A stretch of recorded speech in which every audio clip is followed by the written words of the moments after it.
The world is a diverse and beautiful place. Have you ever wanted to travel the globe, exploring one exotic land, and waking up the next day somewhere completely different? Experiencing the nature, the people, the culture, the art, ancient and new. Come along with me.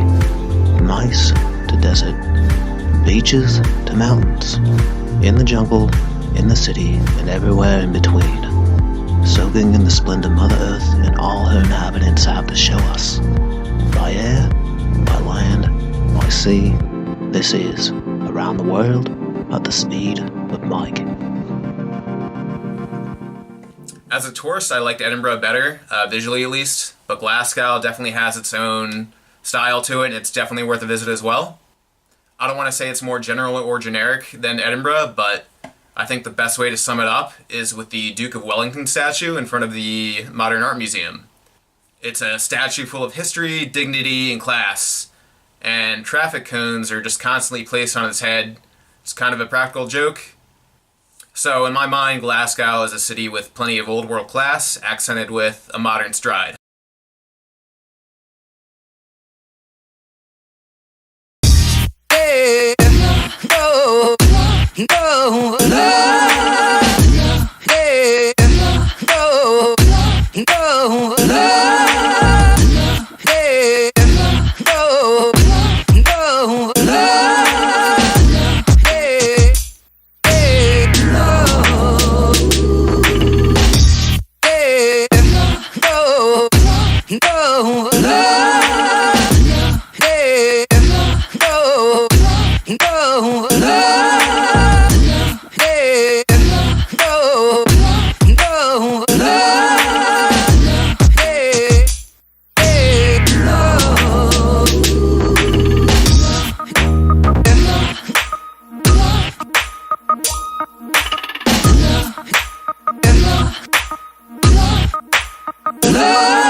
Glasgow Necropolis, which is next to Glasgow Cathedral, is this awesome 19th century cemetery that's full of like mausoleums, old Celtic crosses, and all these amazing paths. It has a really kind of, I don't know, eerie, beautiful feel to it.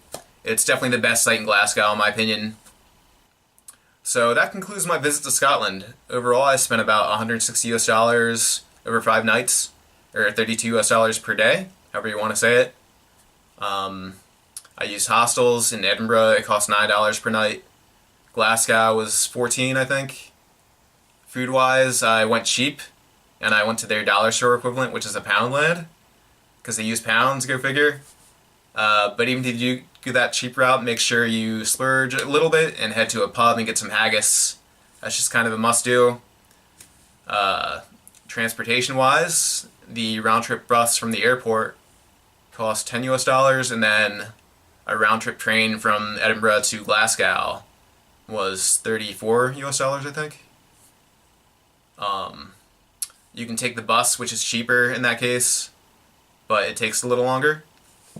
Flight-wise, I left New York Stewart International Airport, and I used Norwegian Airlines, which is awesome. They're super cheap. The one-way flight only cost me $89. You could get that for even cheaper. So altogether, thus far on the trip, I've spent about $250, and we'll keep track of that as we go along in the series. Up next, we're going to head to Porto, Portugal. Hey, if you'd like to see more videos like that, make sure to subscribe to my channel and check out the rest of my videos around the world at the speed of Mike.